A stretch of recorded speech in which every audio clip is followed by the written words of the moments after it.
Mummy जी, शिखा दीदी के ससुराल से फोन आया था। क्या शिखा के ससुराल से फोन आया था? और भला किसने फोन किया था? मम्मी जी, फोन शिखा दीदी की सासू माँ ने किया था। अरे शिखा की सास ने भला तुझे क्यों फोन किया था? अरे वो मुझे भी तो फोन कर सकती थी ना। माँ जी, दीदी की सास बता रही थी कि आपका फोन नहीं लग रहा है। उन्होंने आपको 2-3 बार ट्राई किया था। अच्छा ठीक है, मान लिया कि मेरा फोन नहीं लगा होगा, लेकिन जब उसकी सासू माँ ने तुझे फोन किया तब तो वो मुझसे बात कर सकती थी ना। अरे शिखा की सास के सारे बहाने मुझे समझ में आते हैं, बल्कि वो तो मुझसे बात ही नहीं करना चाहती थी, बस इसलिए ही तो वो तुझे फोन कर लेती है। वैसे उसकी सास कह क्या रही थी? मम्मी जी, शिखा दीदी की सासू माँ कह रही थी कि अब शिखा दीदी को 8वां महीना शुरू हो गया है, लेकिन फिर भी शिखा दीदी के व्यवहार में कोई भी बदलाव नहीं आया है। अरे वो तो बस बेवजह ही मेरी बेटी के ऊपर इल्जाम लगाती रहती है। मुझे सब समझ में आते हैं उनके नखरे। अरे और तो मुझे ये भी अच्छे से पता है कि उसकी सास ने जानबूझकर मेरे फोन में फोन नहीं किया होगा।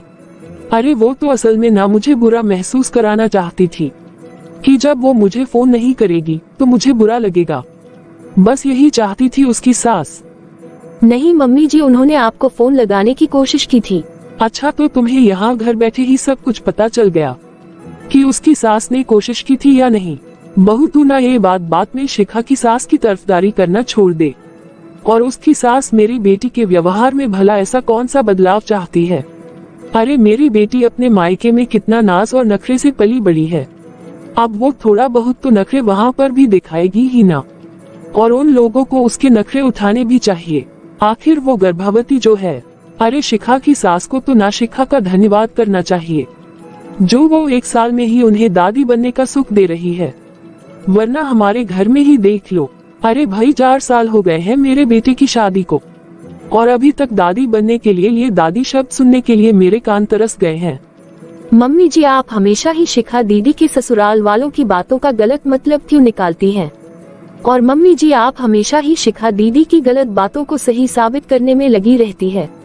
तू चुप कर रागिनी। अरे मेरी बेटी तेरी तरह बिना माँ की पली बड़ी नहीं है, वो मेरी बेटी है। अरे मेरा गुरूर भी है वो, और ऐसे ही कोई भी आकर उसके खिलाफ कुछ भी कहेगा तो क्या मैं उसे सच मान लूंगी? अरे हरगिज भी नहीं मानूंगी। अरे उस पर आज तक मैंने कोई पाबंदी, रोक टोक या कोई भी बंदिश नहीं लगाई है। अरे मैं तो कहती हूँ कि वो अपने मन की करने के लिए पहले भी आजाद थी, और वो आज भी आजाद है। जब आज तक उसके माता पिता ने कभी उस पर किसी भी चीज की जबरदस्ती नहीं थोपी, तो फिर उसके ससुराल वाले भला ऐसा करने की कैसे सोच सकते हैं? अरे उसकी हालत अभी ऐसी नहीं है कि वो कहीं यात्रा कर सके, वरना उसे मैं कभी का यहाँ ले आती डिलीवरी के लिए। पता नहीं वो लोग मेरी बेटी का सही से ख्याल रखते भी हैं या नहीं। वो सब ठीक है मम्मी जी, लेकिन मेरी पूरी बात तो सुन लीजिए कि शिखा दीदी की सासू माँ ने क्या कहा है। हाँ बता, और क्या कहा है? वैसे तो मुझे पता है उन्होंने जरूर शिखा की शिकायत ही की होगी, क्योंकि वो लोग तो कभी उसकी तारीफ तो कर ही नहीं सकते। हाँ मम्मी जी, शिखा दीदी की सासू माँ ने कहा है कि आप 1-2 दिनों के लिए उनके घर आ जाएं, और आप शिखा दीदी को समझाएं कि इस दौरान उन्हें खुश रहना चाहिए और छोटी छोटी बातों में रोना नहीं चाहिए। ऐसे ही बार बार लड़ना झगड़ना नहीं चाहिए, वरना बच्चे पर बुरा असर पड़ेगा। ऐसा चाहती है उनकी सासू माँ। और उनकी सासू माँ ये भी बोल रही थी कि मैं अपनी बहू को चाहे लाख समझाऊं, लेकिन शिखा मेरी बात कभी भी नहीं मानेगी। लेकिन जब समधन जी उसे समझाएंगी तो शिखा जरूर उनकी बात मान लेगी। अरे अगर कभी भी उन्होंने सही तरह से शिखा की देखभाल की होती ना, तो उन्हें आज मुझे बुलाने की जरूरत नहीं पड़ती। अगर उसकी सास ने कभी भी मेरी बच्ची को माँ का प्यार दिया होता, तो क्या वो कभी भी अपनी माँ को याद करती? खैर भला मैं भी तुमसे क्या उलझ रही हूँ, अब तेरी तो माँ थी नहीं, तो भला तुझे कैसे पता चलेगा कि माँ का प्यार क्या होता है, कि एक माँ अपने बच्चों का ख्याल कैसे रखती है। चल अब जाकर तू अपने काम खत्म कर, मैं कल उसके घर जरूर जाऊंगी। अरे क्या हुआ मम्मी, कहाँ जाने की बात कर रहे हो आप? अरे बेटा, मैं कल शिखा के ससुराल जाने की बात कर रही हूँ। आज समधन जी का फोन आया था ना, लेकिन उन्होंने मुझसे सीधे बात ही नहीं की, बल्कि उन्होंने तो ये रागिनी को ही फोन किया था और बता रही थी कि शिखा बहुत परेशान है, रोती है धोती है। अब तू ही बता बेटा, जब वो मेरी फूल सी बच्ची का ख्याल ही नहीं रखेंगे तो वो रोएगी धोएगी ही ना। तो फिर मम्मी आप ऐसा कीजिए ना, कि आप रागिनी को भी अपने साथ ले जाए, क्योंकि वैसे ये बेचारी कहीं आती जाती तो है नहीं, उसका भी वहाँ थोड़ा मन लग जाएगा। अरे बेटा, भला रागिनी वहाँ जाकर क्या करेगी? और वैसे भी अगर ये वहाँ चली भी गई ना, तो तुम लोगों का खाना पीना, घर का कामकाज तो सब धरा का धरा ही रह जाएगा ना। आप उसकी चिंता मत कीजिए मम्मी, वो सब हम संभाल लेंगे। आप जाए ना और रागिनी को भी साथ लेकर जाए, बेचारी का मन लग जाएगा वहाँ, वैसे तो वो कहीं आती जाती है नहीं। ठीक है रागिनी, कल तुम भी मम्मी के साथ शिखा के ससुराल चली जाना। अरे भला मैं क्या करूँगी जी वहाँ जाकर? अरे ऐसे ही घूम फिर कर आना, तुम्हारा भी मन लग जाएगा। ठीक है जी। इस तरह से दूसरे दिन शिखा की मम्मी शिखा की भाभी को लेकर शिखा के ससुराल पहुंच जाती है। देखो ना, हम यहाँ 5 मिनट से आकर खड़े हैं, लेकिन किसी को फुर्सत नहीं है कि आखिर कोई आकर देख ले कि सामने कौन आया है, जबकि समधन जी को पता भी है कि उनकी बहू की माँ आने वाली है, फिर भी देखो जानबूझकर सामने नहीं आए हैं। लेकिन मम्मी जी, हम लोगों ने तो अभी तक आवाज लगाई ही नहीं है, फिर भला उन्हें कैसे पता चलेगा कि हम लोग आए हैं? वो लोग आ जाएंगे, आप बैठ जाओ ना, मैं तो बैठ रही हूँ। अरे तू तो चुप ही कर रागिनी, तू तो बस इन्हीं लोगों का पक्ष लेती है। शिखा दीदी, ओ शिखा दीदी। अरे नमस्ते समधन जी, आए बैठिए। और कैसे हैं समधन जी आप? अब हमें क्या होगा भला, हम तो अच्छे भले हैं, आप बताएं आप कैसे हैं? हम भी अच्छे हैं समधन जी, बैठिए ना। नमस्ते मम्मी जी। अरे खुश रहो बेटा, तुम कैसी हो रागिनी? जी मैं अच्छी हूँ मम्मी जी। मम्मी, अरे संभाल कर बेटा, अभी तुम्हें एक एक कदम संभाल कर रखना है। बस कीजिए मम्मी जी, मैं कोई बच्ची नहीं हूँ, अपना ध्यान मैं खुद रख सकती हूँ। मैंने आपसे कितनी बार कहा है मम्मी जी कि आप मुझे बात बात पर टोका मत कीजिए, ये मुझे बिल्कुल भी पसंद नहीं है कि कोई मुझे टोके। ये क्या शिखा दीदी, मम्मी जी तो तुम्हारी भलाई के लिए ही कह रही है, जरूरी नहीं कि हर बात का तुम गलत मतलब निकालो। और वैसे भी दीदी अब आप अकेली नहीं है, अरे आपका बच्चा भी तो है, और उसका भी तो ध्यान आपको ही रखना है ना। अरे तू तो चुप ही कर, भला तू होती कौन है मेरी बेटी से ये सब कहने वाली? ये उसका घरेलू मामला है, वो खुद ही सुलझा लेगी। अरे उसमें इतनी तो समझ है ना, इसमें तुझे ज्यादा ज्ञान बांटने की कोई जरूरत नहीं है। और नहीं तो क्या भाभी, अभी तक आपकी हर बात में टांग करने की आदत गई नहीं। चलिए मम्मी, आप मेरे कमरे में चलकर बैठिए। माफ कीजिए मम्मी जी, मैं अपनी सासू माँ और नंद की तरफ से मैं आपसे माफी मांगती हूँ। अरे नहीं रागिनी बेटा, तुम्हें माफी मांगने की क्या जरूरत है, मैं तो सब अच्छे से जानती ही हूँ। ये दोनों ही माँ बेटी कितनी बदतमीज है, बल्कि मुझे तो एक बात समझ में नहीं आती कि आप कैसे शिखा दीदी को झेलती होंगी। जब से इनकी शादी हुई है ना, तब से ये अपने मायके में भी कलेश करती है और अपने ससुराल में भी कलेश करती है। अरे जब इनकी शादी भी नहीं हुई थी ना, तब भी ये शिखा दीदी हमेशा अपने मायके में कलेश ही करवाती थी।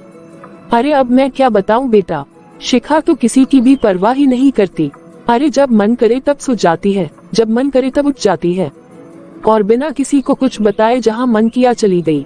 और यदि उसे कोई कुछ कहता भी है, अरे तो फिर तो ये लड़ाई झगड़े पर उतर जाती है।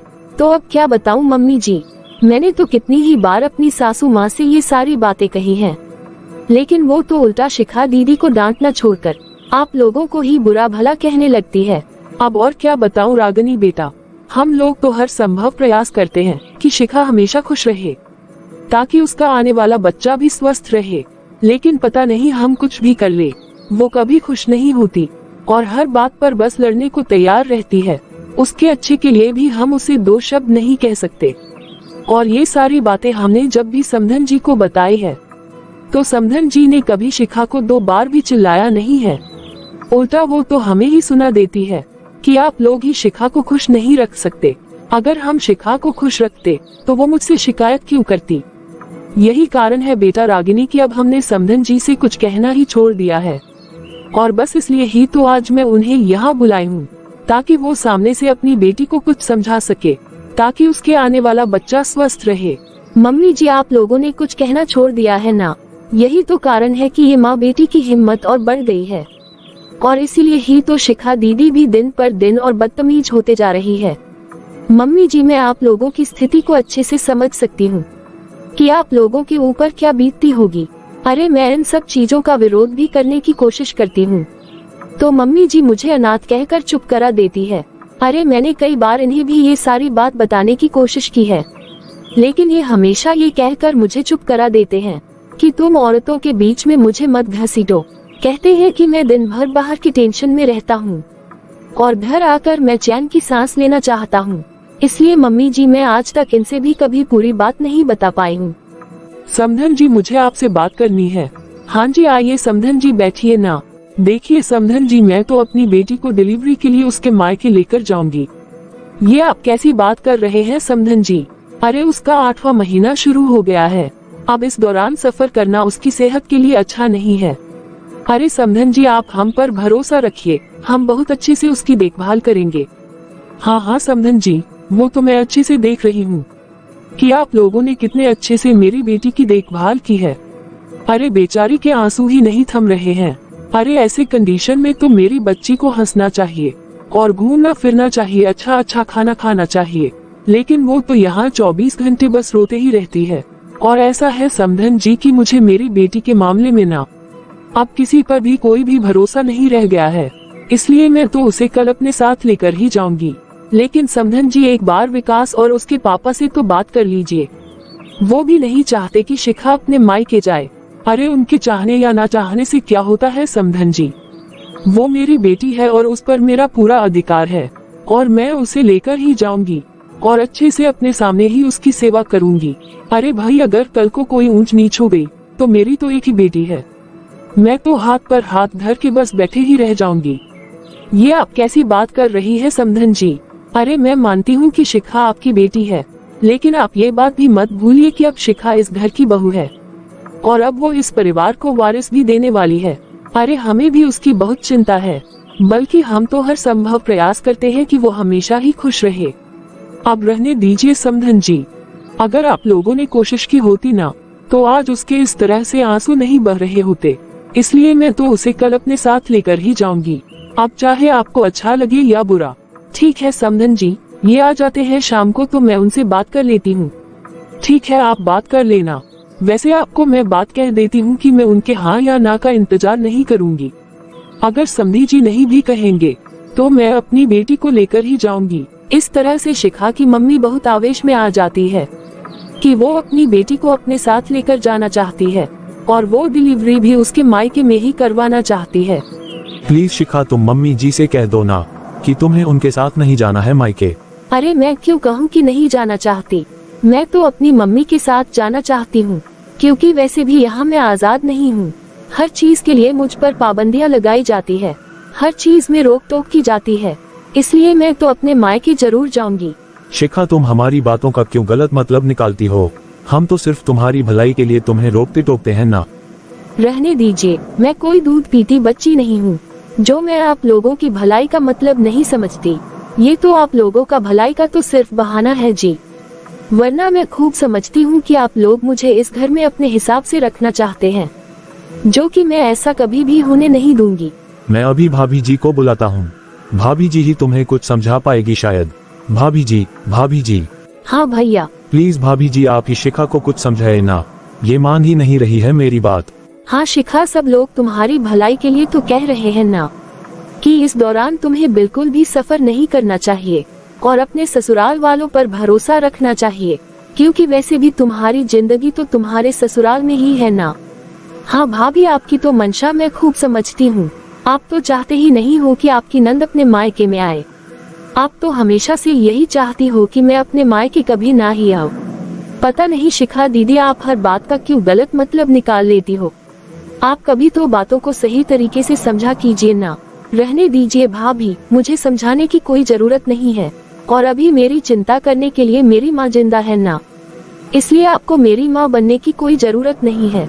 अरे शिखा दीदी, मेरी बात तो सुनिए। रहने दीजिए, मुझे आपसे कोई पंचायत नहीं करनी है, मैं अभी मम्मी से बात करती हूँ। देखिए ना भाभी जी, शिखा कभी किसी की बात नहीं मानती। अरे मुझे तो शिखा की इतनी चिंता होती है कि हर पल मैं बस उसी के बारे में सोचते रहता हूँ। हाँ भैया, मैं सब जानती हूँ, आपको सफाई देने की कोई जरूरत नहीं है। आप लोग शिखा दीदी से बहुत प्यार करते हैं और उनकी चिंता भी करते हैं, लेकिन शिखा दीदी कभी आप लोगों की फिक्र को नहीं समझती। भाभी प्लीज, आप मेरी कुछ मदद कीजिए ताकि शिखा को समझ में आ जाए कि हम लोग उसकी कितनी फिक्र करते हैं। हाँ भैया, समय आने पर मैं आपकी जरूर मदद करूँगी। और शिखा दीदी को ये बात जरूर समझाऊंगी कि आप लोग उसकी कितनी चिंता करते हैं।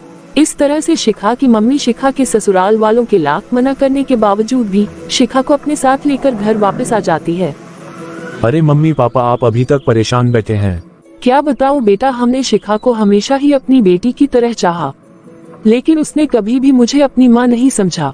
मैं हमेशा से सोचती थी बेटा कि मेरा एक ही तो बेटा है और मैं अपनी बहू को खूब लाड प्यार से रखूंगी, उसको हमेशा ही खुश रखूंगी, और जब मेरा पोता होगा या पोती होगी तो मैं उसे भी बहुत ही प्यार दूंगी। अरे आप लोग इतना चिंतित मत होइए, वो आखिर कहाँ जाएगी, उसे वापस लौटकर तो इसी घर में आना है ना। हाँ बेटा, लेकिन रिश्तेदार सब क्या कहते होंगे हमें कि हमने अपनी बहू का ध्यान नहीं रखा, इसलिए तो उसके मायके वाले इस अवस्था में उसे आकर ले गए। अरे आप किसी के बारे में मत सोचिए पापा जी, लोगों का तो काम ही है कहना, लोग तो किसी को भी चैन से जीने नहीं देते। ठीक है बेटा। शिखा के ससुराल वाले शिखा के जाने के बाद बहुत दुखी होते हैं, और वही दूसरी तरफ घमंडी शिखा, उसे तो कोई फर्क ही नहीं पड़ा कि वो अपने ससुराल वालों को इस तरह से दुखी करके आए हैं, और वो वहाँ भी जाकर अपना रोब झाड़ने लगी थी।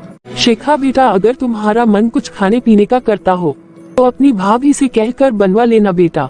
क्या मम्मी, आपको ऐसा लगता है कि भाभी मेरी पसंद का कुछ भी अच्छा खाने को बना सकती है? तो ठीक है बेटा, तू मुझे ही बता दे, मैं ही बना दूंगी। अरे मम्मी, ऑनलाइन का जमाना है, आप लोग इतना टेंशन क्यों लेते हो? और वैसे भी मुझे ये इंडियन फूड कहाँ पसंद है, मैं तो पिज्जा बर्गर पास्ता ये सारी चीज खाना पसंद करती हूँ ना मम्मी। तो आप रहने दो, मैं खुद ही ऑनलाइन ऑर्डर कर लूंगी। ठीक है बेटा, तेरा जो मन भी करे तू वो मंगवा कर खा लेना। लेकिन दीदी, आपको ऐसी अवस्था में बाहर का खाना बिल्कुल भी नहीं खाना चाहिए। क्यों नहीं खाना चाहिए? इस दौरान आपके और आपके होने वाले बच्चे के लिए बाहर का मैदे वाला खाना बहुत ही नुकसानदायक है। दीदी, आपको तो घर का बना हुआ ताज़ा खाना ही खाना चाहिए। भाभी, आपकी आदत पंचायती करने की गई नहीं ना? अरे आपको कौन सा अनुभव है? क्या आप माँ बन चुकी है जो आप मुझे इतना ज्ञान दे रही हैं? रागिनी, मैं तुझे पहले भी बता चुकी हूँ ना कि मेरी बेटी शिखा को किसी की भी रोक टोक बिल्कुल पसंद नहीं है, इसलिए उसके मन में जो आए वो वही करेगी। समझ में आया? तुम दोबारा से ये पंचायत लेकर इसके पास आना मत। ठीक है मम्मी जी, मैं तो बस दीदी की भलाई के लिए ही कह रही हूँ। ऐसा है भाभी, मुझे ना बेचारी बनने का कोई शौक नहीं है और ना ही किसी की भलाई चाहिए, इसलिए आप अपनी भलाई ना अपने पास ही रखिए। ठीक है दीदी, आपकी जैसी मर्जी। घर का भेदी लंका ढाए, कम नहीं है ये तेरी भाभी। अरे जब देखो ये तो तेरी सास का ही पक्ष लेती है। जब भी तेरे ससुराल की कोई बात होती है ना, तो तेरे को छोड़कर तेरे ससुराल के हर सदस्य का पक्ष ले लेती है तेरी भाभी। कितनी बदतमीज और घमंडी है ये दोनों माँ बेटी। अरे दीदी के ससुराल वाले कितने भले और सीधे साधे लोग हैं, लेकिन ये मम्मी जी समझने को तैयार ही नहीं है। इनको तो अपनी बेटी की गलती दिखती ही नहीं है, जब देखो तब बेचारे भोले भाले उसके सास ससुर की ही गलती निकालती हैं।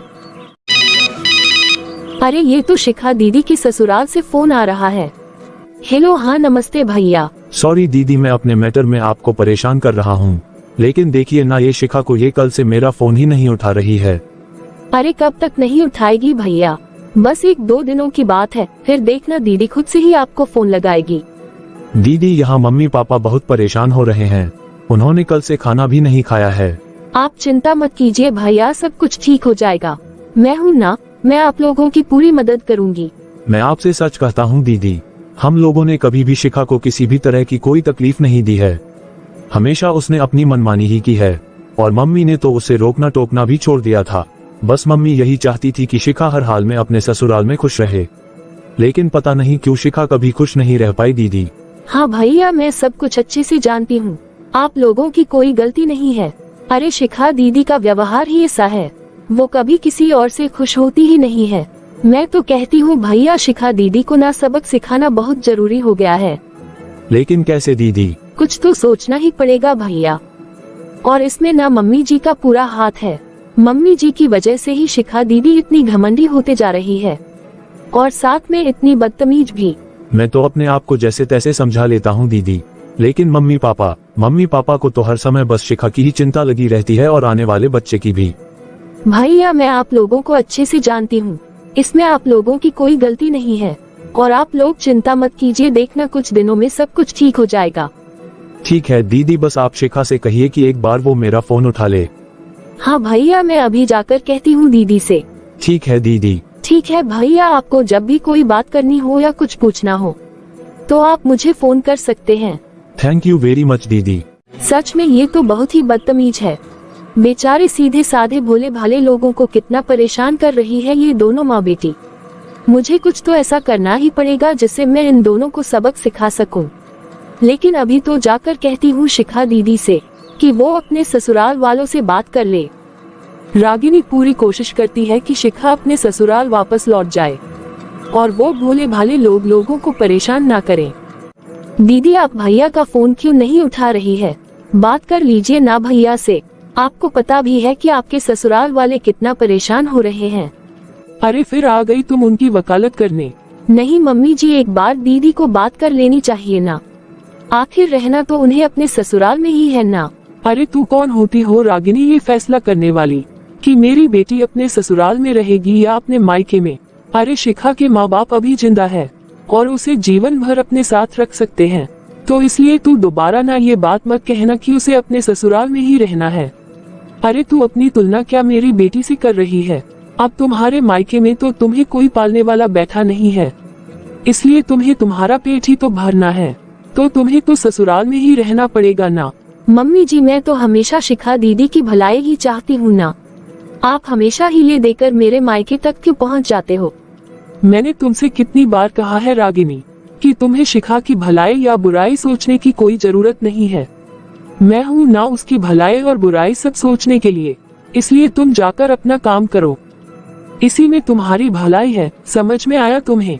ठीक है मम्मी जी। बेचारी रगेंज अपनी सास और नंद को समझाने की बहुत कोशिश करती है, लेकिन वो लोग रागिनी की बात सुनने के लिए बिल्कुल भी तैयार नहीं होते। बेटा, कोई जरूरत नहीं है अपनी भाभी की बात सुनने की। जब तुम्हारा मन करे तुम तभी बात करना अपने ससुराल में। हाँ मम्मी, देखिए ना, कल से 10 फोन कर चुके हैं। जब मैं फोन नहीं उठा रही हूँ तो इन्हें फोन नहीं करना चाहिए ना। हाँ बेटा, तुम्हें चिंता करने की कोई जरूरत नहीं है, तुम सिर्फ अपने मन की ही करो। अरे शिखा बेटा, तुम कब आए हो? हाँ चाची जी, मैं तो बस 2 दिन पहले ही आई हूँ। लेकिन ये क्या बेटा, तुम्हें तो 8वां महीना शुरू हो गया है ना, तो तुम्हें अभी अचानक से मायके आने की क्या जरूरत थी? अरे तो क्या हो गया भला? ऐसी कौन सी किताब में लिखा है कि बेटी 8वें महीने में अपनी मायके नहीं आ सकती? मेरा मतलब ये नहीं है जीजी कि आप शिखा को यहाँ नहीं ला सकते।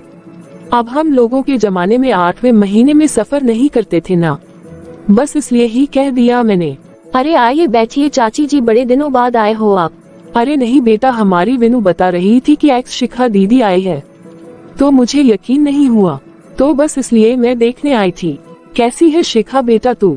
अच्छी हूँ चाची मैं। अरे बैठिए ना चाची जी, मैं अभी आपके लिए चाय लेकर आती हूँ।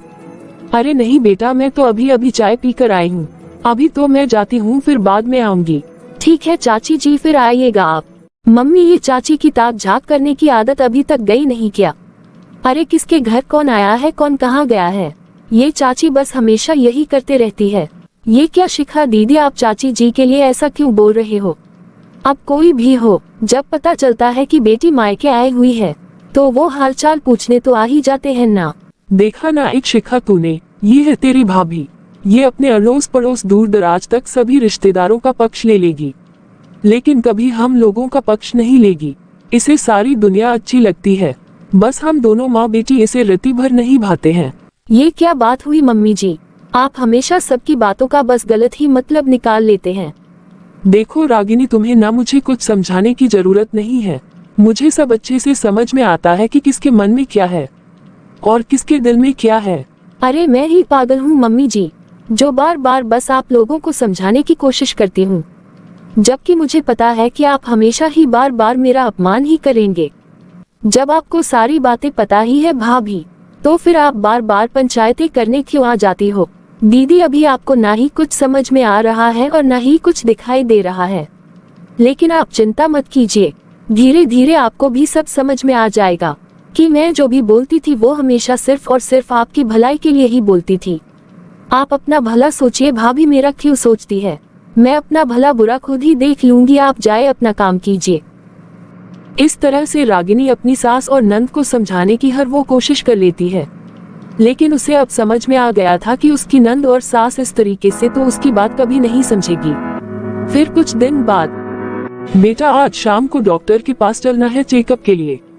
हाँ ठीक है मम्मी, लीजिए शिखा दीदी, इसमें कुछ पेपर रखे हुए हैं, पैक किए आए हैं, आप पढ़कर उस पर साइन कर दीजिए।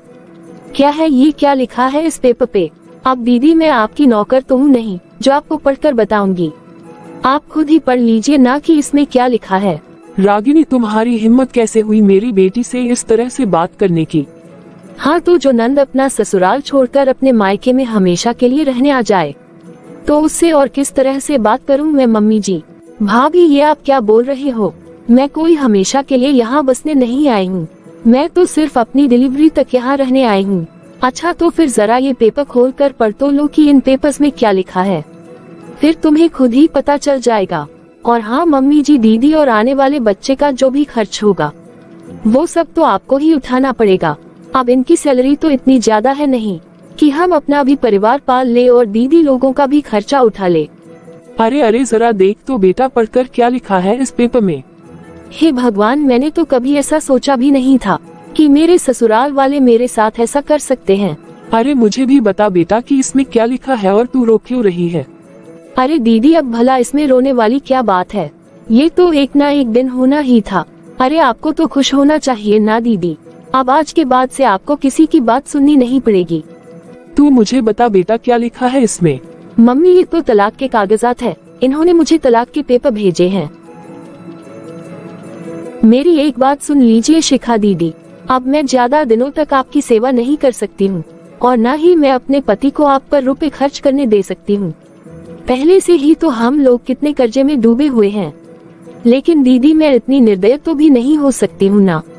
चलो ठीक है, डिलीवरी तक आप यहाँ रह लीजिए, लेकिन उसके बाद आपको अपना खर्चा खुद ही उठाना होगा। रागिनी अब बस करो, बहुत बोल लिया तुमने। अरे तुम्हें जरा भी शर्म नहीं आ रही? तुम मेरी बेटी से किस तरह से बात कर रही हो?